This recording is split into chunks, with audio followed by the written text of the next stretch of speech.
পরিবারের চাপে যখন ভালোবাসা হেরে যায় তখন সেই ভালোবাসা কোথায় গিয়ে দাঁড়ায়? সত্যিকারের ভালোবাসাগুলো কেঁদে ভাসায় বুক, এমন পরিবার আর কারো জীবনের জন্য না আসুক। প্রেমিকের হৃদয় ভাঙে প্রেমের সমাধি গানে, স্বজন হারানোর মানে হেনা কি করে বুঝবে। হয়তো কিছুদিন ধরে এই টোলটা অনেক চলতেছে বা এই হেনাকে নিয়ে চলতেছে। আসলে বিষয় কি, সত্যিকারের ভালোবাসাগুলো এরকম আমাদের জীবনে অনেক হেনায় আসে, যখন কথা দেয় তখন পরিবারের চাপে যখন আমাদেরকে ছেড়ে চলে যায় তখন আমাদের নিঃস্বার্থ ভালোবাসাগুলো হেরে যায়।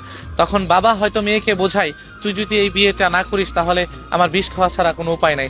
তখন ওই মেয়ে বাবার মুখের দিক তাকিয়ে চিন্তা করে, যদি আমার বাবার কি, যদি কিছু একটা হয়ে যায় তাহলে আমার পরিবারের কি হবে, আর আমার পরিবারের কি হলে আমার মার কি হবে, আর আমার মার যদি কিছু একটা হয় তাহলে আমার ভাইয়ের কি হবে, আমার আত্মীয় স্বজনে কি হবে। এমন চিন্তা করে অনেক হেনারা না ভালোবাসাটাকে বিসর্জন দিয়ে প্রেমিকের বুকে ছুরি মেরে হয়তো অন্য জায়গায় চলে যায়। আমরা হয়তো এগুলো বুঝি না, কিন্তু একটা জিনিস কি, বাবার বা পরিবারের মিথ্যা অভিনয়ের কাছে একটি সত্যিকারের ভালোবাসা হেরে যায়।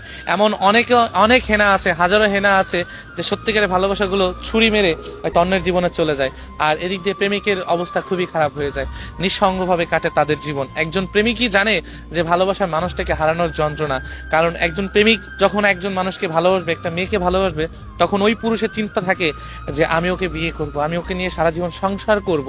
হয়তো সে বাঁচতে চায় বৃদ্ধ বয়স পর্যন্ত, কিন্তু সেই মানুষটাকে না পেয়ে 70 বছরেও সেই মানুষটাকে ভুলতে পারে না। 70 বছরে এসেও এমন হাজারো পুরুষ আছে 70 বছরে এসে ভালোবাসার মানুষটিকে বলে বেড়ায় যে আমি অমুক নামের একটা মানুষকে খুবই ভালোবাসতাম। এমন হেনা অনেক পুরুষের বুকে আছে যে 70 বছর হয়ে গেছে বলতে পারে না।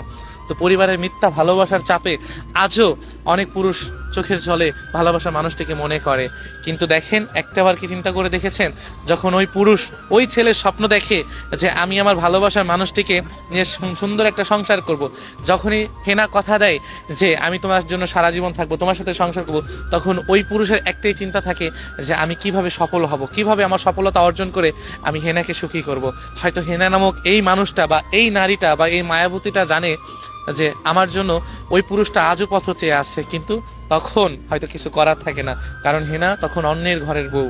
কিন্তু ওই পুরুষটা আজও হেনার ভালোবাসা নিয়ে বেঁচে থাকে, কিন্তু হেনাকে চায় না।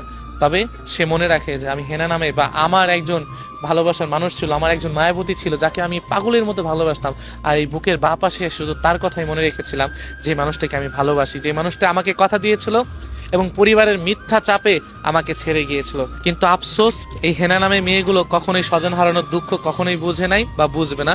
কিন্তু ওই বৃদ্ধ বয়সও যেও এখনো অনেক পুরুষ আছে যে হেনা নামে মেয়েটি এখনো তার বুকে বসবাস করে। এটাই পরিবারের মিথ্যা ভালোবাসায় বা মিথ্যা চাপে মানুষগুলোকে বিসর্জন দিতে হয়।